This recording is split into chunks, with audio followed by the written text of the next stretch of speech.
설날 새벽 콜을 받지 말았어야 했다. 설날 새벽은 묘하다. 밤이 끝났다고 하기엔 너무 어둡고 아침이 시작됐다고 하기엔 너무 조용하다. 택시 기사들 사이에서는 설날 새벽엔 차를 몰지 말라는 말이 있다. 이유를 묻지 않아도 다들 안다. 그 시간엔 사람만 길에 있는 게 아니라는 것을. 그날도 원래는 쉬려고 했다. 하지만 새벽 3시를 넘기자 내비에 콜 하나가 떴다. 현금 결제. 단거리. 이상했다. 요즘 현금 쓰는 사람도 없고 설날 새벽에 단거리 콜은 더더욱 없다. 잠깐 망설였다. 그런데 그 짧은 망설임이 나중에 그렇게 길게 남을 줄은 몰랐다. 문을 열자 밥 냄새가 먼저 들어왔다. 출발지는 오래된 주택가였다. 재개발 얘기가 몇 번이나 나왔지만 결국 그대로 남아있는 동네. 골목 입구에 차를 세우자 이미 한 노인이 서 있었다. 검은 코트에 낡은 구두. 설날 새벽인데도 세배하러 가는 사람처럼 보이지 않았다. 문을 여는 순간 나는 이상한 걸 느꼈다. 차 안으로 먼저 들어온 건 사람이 아니라 냄새였다. 갓 지은 쌀밥 냄새. 제사상 차릴 때 나는 그 특유의 따뜻하고 눅눅한 냄새. 노인은 아무 말 없이 뒷좌석에 앉으며 하얀 비닐봉지 하나를 무릎 위에 올려두었다. 아니 훤히 보이는 봉지 속엔 밥그릇, 나물, 동그랑땡, 국그릇까지. 누가 봐도 제사밥이었다. 요금 대신 내민 비닐봉지. 차가 출발하자 노인은 천천히 입을 열었다. 설날이라 말이야. 현금이 좀 없네. 그리고는 비닐봉지를 살짝 들어 보였다. 이걸로 하면 안 될까? 나는 웃으면서 고개를 저었다. 어르신, 이건 밥이지 요금이 아니잖아요. 노인은 웃지 않았다. 오히려 담담하게 말했다. 돈이 아니라 인사야. 태워줘서 고맙다는. 그 말투가 이상했다. 마치 이미 결론이 난 일처럼. 어디로 가세요? 물었지만 노인은 대답하지 않았다. 아는 길로 가면 돼. 원래 다니던 길 있잖아. 그때부터 차 안의 공기가 달라지기 시작했다. 내비가 길을 잃었다. 익숙한 동네인데도 길이 점점 낯설어졌다.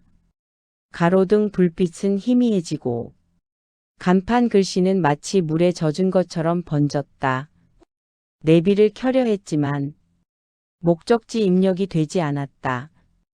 해당 위치를 찾을 수 없습니다. 노인이 조용히 말했다. 설날엔 길도 헷갈려. 여기랑 저기가 겹쳐서. 어디랑요? 사는 쪽이랑 기다리는 쪽. 그 말에 손에 쥔 핸들이 미끄러질 만큼 식은 땀이 났다. 뒷좌석에 늘어난 존재. 신호에 걸려 멈췄을 때 습관처럼 백미러를 봤다. 노인 옆에 작은 아이 하나가 앉아 있었다. 한복을 입은 아이. 얼굴은 보이지 않았고 고개를 푹 숙인 채 밥그릇을 바라보고 있었다. 심장이 내려앉았다. 급히 뒤를 돌아봤다. 그 순간 아이는 없었다. 노인은 태연하게 말했다. 설날엔 같이 오는 애들이 있어. 밥 기다리는 애들. 그 말을 듣는 순간 비닐봉지 속 밥에서 김이 더 진하게 올라오는 게 보였다. 식지 않는 제사밥. 차 안은 이상하게 따뜻했다. 히터를 끄고 창문을 열어도 제사 지낸 방 같은 온기가 사라지지 않았다. 노인은 봉지를 내려다보며 말했다. 아직 받아줄 사람이 없어서 그래. 누가 받아야 하는데요? 노인은 잠시 침묵하다. 낮게 말했다. 원래는 가족이 근데 올해는 하나가 비었어. 그 순간 라디오가 혼자 켜졌다. 국악. 제사 때 틀어놓는 느린 가락. 나는 더 이상 묻지 않았다. 빨리 도착하기만을 바랐다. 빈터에 내려진 제삿밥. 갑자기 내비가 켜졌다. 도착 안내 음성이 울렸다. 도착지는 예전에 폐가가 있던 빈터였다. 지금은 잡초만 무성한 곳. 노인은 천천히 내렸다. 그리고 비닐봉지를 내밀었다. 받아. 오늘은 내가 태워준 사람이니까. 거절하려 했지만 손이 멋대로 움직였다. 노인은 몇 걸음 가다 뒤돌아서 말했다. 밥 아래 이름이 있을 거야. 그리고 그대로 어둠 속으로 사라졌다.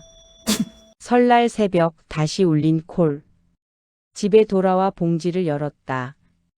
밥그릇 아래엔 하얀 제사 종이 하나가 있었다. 그 위에 또박또박 적힌 이름. 내 이름. 그리고 작은 글씨. 설날 새벽 길을 태워준 사람. 그날 이후 나는 설날엔 운전하지 않는다.